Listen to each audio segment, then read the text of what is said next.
Olá, Papi Blow, olá, Mami Blow. Você continua conversando comigo sobre direito do consumidor e você conversa comigo sobre princípios da relação de consumo.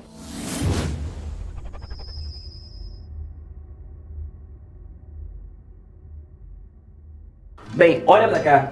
São 7 princípios. 7. Podem existir outros princípios, sim, a depender do autor, deixando claro que às vezes alguns princípios são desdobramento de outros princípios. E há até quem diga que qualquer princípio é desdobramento do primeiro. Bem, eu lembro que esses são os princípios setoriais do direito do consumidor. Aqui a gente não está falando em princípio geral do direito. Por exemplo, princípio da boa-fé objetiva. Isso não é princípio da relação de consumo, amigo. Isso é princípio geral do direito, é princípio geral das relações jurídicas. Os princípios específicos da relação de consumo são esse aqui. Primeiro, princípio da vulnerabilidade. Pelo princípio da vulnerabilidade, é presunção que o consumidor é a parte mais fraca da relação. Repito, consumidor é a parte mais fraca da relação. Não interessa se é ou se não é, aqui é uma questão de presunção. Essa vulnerabilidade ela é de diversas espécies, de diversos tipos. As mais clássicas são 3. Vulnerabilidade técnica, vulnerabilidade econômica e vulnerabilidade jurídica. Pela vulnerabilidade técnica, o fornecedor sabe mais sobre o que ele está fornecendo do que o consumidor sobre o que ele está adquirindo. Segunda vulnerabilidade, vulnerabilidade econômica.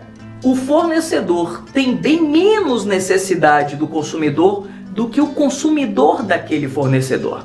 Pensa, por exemplo, numa companhia de fornecimento de água. Que diferença faz um consumidor para ela?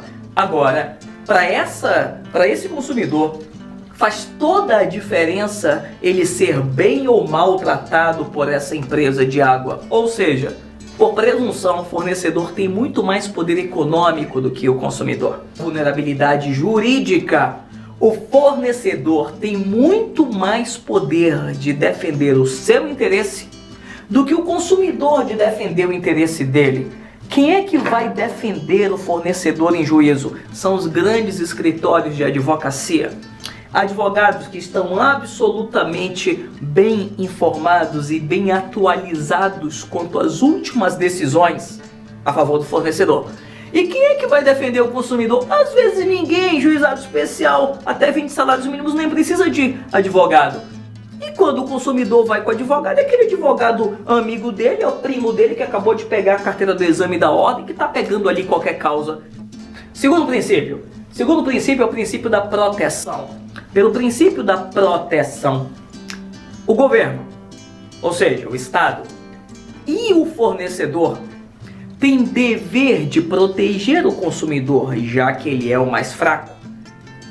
É o que menos pode se defender, é o que menos sabe, logo ele deve ser protegido pelas autoridades, pelo Estado, pelo fornecedor. Então a isso nós chamamos princípio da proteção. Pelo princípio da informação. Tudo aquilo que envolva risco do produto ou serviço tem que ser informado ao consumidor, mesmo que ele não solicite. O consumidor, ele é meio que abigobaldo quanto àquilo que ele está adquirindo às vezes. Às vezes ele não sabe que aquilo é venenoso, ele não sabe que aquilo pode causar um dano. E deixo claro que é possível que produto cause dano e seja vendido. Pensa, por exemplo, no inseticida. Inseticida não causa dano? Lógico que causa. Mas isso tem que ser informado ao consumidor, tem que colocar caveirinha lá, perigo, veneno, inflamável. Então isso nós chamamos de princípio da informação. Próximo princípio é o princípio da transparência. É uma espécie de princípio da informação, mas aqui é informação passiva. Enquanto que informação significa informar qualquer risco do produto ou serviço, transparência significa não sonegar a informação. Já que todo fornecedor sabe tudo sobre o que está fornecendo, obrigatoriamente tem que ter algum serviço de atendimento ao consumidor, não só para disponibilizar a informação que o consumidor queira. E uma vez que o consumidor solicite informação, o fornecedor tem que prestar a informação diretamente, sem meias palavras. Não pode esconder nada. Isso é o que nós chamamos de princípio da transparência.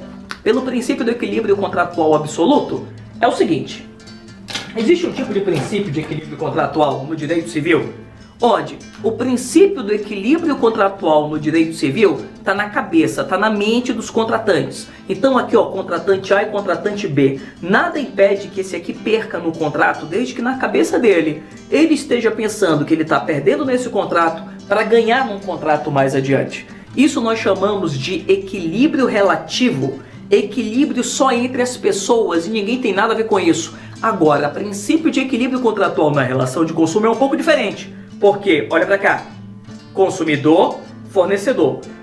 Ou a vantagem é igual para os dois, ou é mais vantagem para o consumidor. Repetindo, ou a vantagem é igual para os dois, ou é mais vantagem para o consumidor.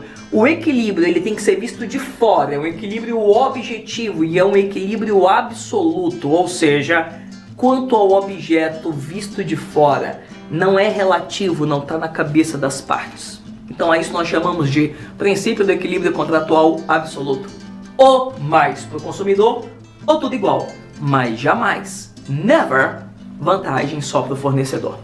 O próximo princípio chama-se princípio da plena reparação ou plena reparação de danos. Enquanto que no direito civil, o direito empresarial pode ter, por vontade, limitação na reparação, no direito do consumidor não pode. Obrigatoriamente o consumidor tem que ser reparado integralmente por qualquer dano que ele sofra. Deixo claro que no caso de consumidor, pessoa jurídica, pode ter cláusula que diminua essa reparação, mas não que exclua. Então, no caso de consumidor, lá do senso que a maioria é pessoa física, pelo menos para a relação de consumo, então sempre tem que haver reparação e a reparação tem que ser plena, não admitindo-se qualquer cláusula em regra que atenue ou que diminua essa responsabilidade. E como último princípio, nós temos o princípio da indisponibilidade. Significa que, embora a norma seja para proteger o consumidor não pode abrir mão desta proteção. Ele é obrigado a gozar dessa proteção, ainda que ele não queira, porque na verdade ele está sendo indiretamente protegido. A proteção é para todos os consumidores, para toda a sociedade. Aquele consumidor é só o alvo daquele caso concreto, por isso que nem ele pode abrir mão daquela reparação. Então, por isso que nem ele pode abrir mão daquela proteção. Então, esses são os princípios da relação de consumo: vulnerabilidade, proteção, informação, transparência, equilíbrio contratual absoluto, plena reparação de danos e indisponibilidade. É isso. É isso, é isso. Assista e curta, favorite, é isso. É isso, é isso.